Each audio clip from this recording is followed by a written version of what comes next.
السلام عليكم ورحمة الله وبركاته.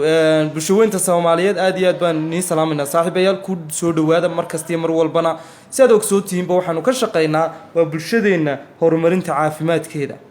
حالك واحد يجو سو جود بنتونا قيبت ترنكا ولي بس يبقى قيبتي رجع قيبت الرجع آديات بيرنا هانتي أي مهم تهاي قيبتن وحي يابو بدن بيقبطها نيك الرجع أنا وحيابو بدن بيوقبنا يسا waxay ka kooban yihiin saddex shay amba afar shay saddexdan shay waxa weeyaan tan waxa weeyaan waa fertilize man baa la yiraahdaa oo waa ragga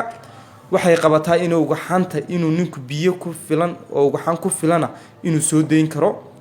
ayay samaysaa oo halkii tastiga iyo xiniyaasha ayay shaqadooda siyaasa waana vitamin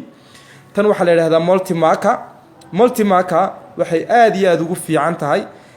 laba meelood inay biyo baxa degdeg ah dib ay horta u dhigtaa oo biyuhu ninku inuu biyo baxa degdeg ah sameeyo dib ay u dhigaysaa sidoo kale u shiragnimada iyo waxyaabaadkan way xoojisaa sidoo kale waxay aad iyo aad u qabataa halka prostate-ka qanjirka raganimada ay aad ugu fiican tahay tan waa berry nectar waxay u wanaagsan tahay inay inta kaadi mareenka wixii infections iyo waxyaabaadkaas oo dhan ka clean garayso laba waqti baa la qaataa alaabta waa xilliga aroortii iyo sidoo kale iyo xilliga galabti